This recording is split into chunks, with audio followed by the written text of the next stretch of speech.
Okay, I've been experimenting with depriming Berdan primed brass, 308 or 762 NATO brass to be specific. And got a couple ways of doing it. I've tried the water method, don't really like it, too messy. So I'm going to show you the couple ways that I do it now. Yeah, it's a little cumbersome, but I've got tons of this brass. So first method I came up with is punch. This is a Lee decapping punch. I think it was for a 270 case. Anyways, I ground off the end, knocked the pin off, ground off the end, and then drilled a hole. This is a 3/64, the shaft of a 3/64 drill bit.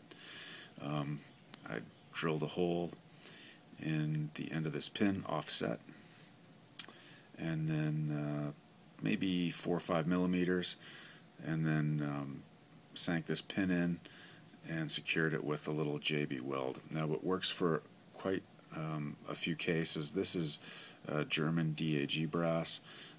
There's 2 holes in this brass, 2 flash holes. Sink the pin in, and you can usually turn it till you find it countersinks in, and then all you have to do is a few little punches. And there you go, deprimed anvil in good shape. Okay, now there's some brass that this will not work in.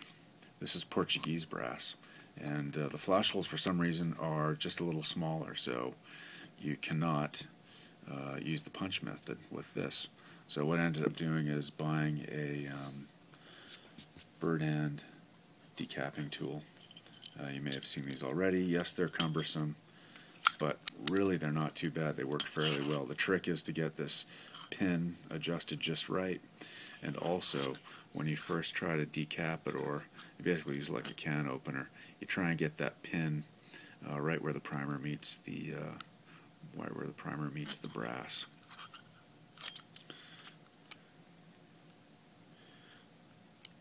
I've only done a few of these, so bear with me. Get a good catch.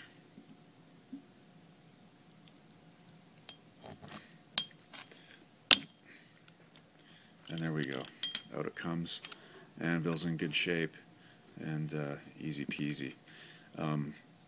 Now, remember I said that these flash holes are a little narrower than most other brass. So what I do is I take a 3/64 drill bit.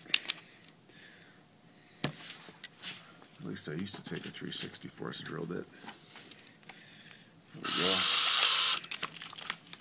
And I basically just clean out the flash hole.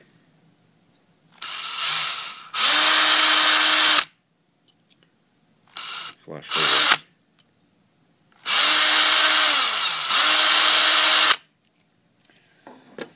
So the next time, after I prime it, reuse it again, the next time I want to decap it, I can use this, and it'll fit in and punch out the primer. So there you go. I'll do another one for you just to show you again. Really, these tools get a bad rap. These decapping tools, they're really not too bad to use. The trick is, like I say, is to get a good purchase point and make sure you get this pin right, just right where the primer starts, and then just give it a good. There we go. Not too bad. Anyways, thanks guys. Take care. Cheers.